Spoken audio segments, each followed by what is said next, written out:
দেশের প্রথম নারী প্রধানমন্ত্রী বেগম জিয়ার মহাপ্রয়াণ আপসহীন বিএনপি নেত্রীর মৃত্যুতে শোকস্তব্ধ পুরো দেশ। কাল বাদ জোহর মানিক মিয়ার জানাজা, রাষ্ট্রীয় মর্যাদায় জিয়াউর রহমানের কবরের পাশেই হবে দাফন।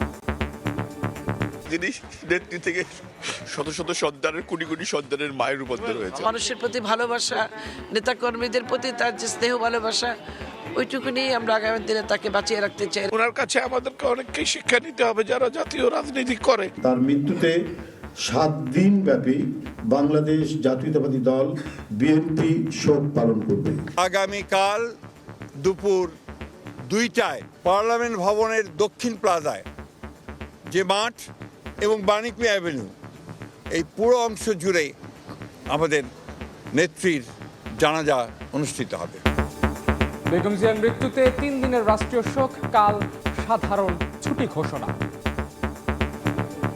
জনগণের অধিকার প্রতিষ্ঠার সংগ্রামে তার অসামান্য ভূমিকা ইতিহাসে অম্লান হয়ে থাকবে।